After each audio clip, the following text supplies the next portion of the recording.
નર્મદા જિલ્લા ભાજપના પ્રમુખની ઉમેદવારી માટે 24 મૂર્તિઓ મેદાનમાં રાજપીપળા ભાજપા કમલમ કાર્યાલય ખાતે ઉમેદવારોએ પોતાના સમર્થકો સાથે ઉમેદવારી ભરી કોણ બનેગા પ્રમુખોની વહેતી થયેલી અટકળો।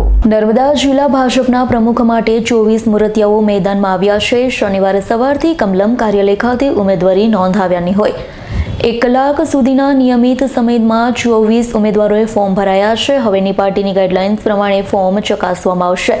ત્રુટિવાળા ફોર્મ રદ થશે। બાદમાં આ નામ પ્રદેશ કક્ષાએથી કેન્દ્ર લેવલ પર નક્કી પણ થઈ શકે છે।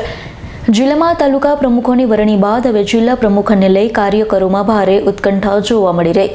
ભાજપના સંગઠન પર્વ 2024 અંતર્ગત તાલુકા અને શહેર પ્રમુખોની વરણી પ્રદેશ કક્ષાએથી થઈ ગઈ। હવે જિલ્લા પ્રમુખનો વારો આવ્યો। નર્મદા જિલ્લાના નવા પ્રમુખની સંરચના કરવાની પ્રક્રિયા શરૂ કરી ફોર્મ મંગાવાયા છે।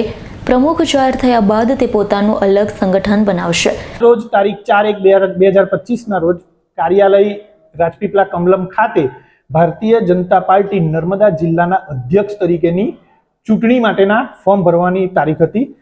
તો આજ રોજ નર્મદા જિલ્લામાંથી કાર્યકર્તાઓ જે પણ પ્રમુખ બનવા ઈચ્છુક હતા એવા ટોટલ 24 કાર્યકર્તાએ ફોર્મ લીધા અને 24 કાર્યકર્તાઓએ ફોર્મ જમા કરાવ્યા।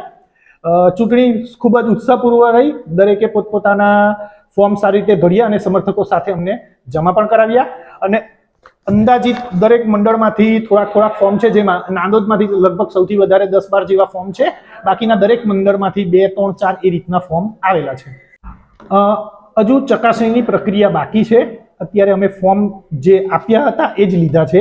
ચકાસણી કર્યા પછી ખબર પડશે કે કેટલા ફોર્મ મંજૂર છે, કેટલા ના મંજૂર છે। ડોક્ટર ધવલસિંહ ખુમાનસિંહ પટેલ, જિલ્લા ચૂંટણી સહ અધિકારી।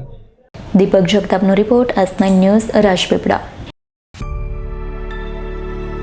અમારી તમામ માહિતીથી અપડેટ રહેવા માટે જોડાયેલા રહો S9 ન્યૂઝ સાથે।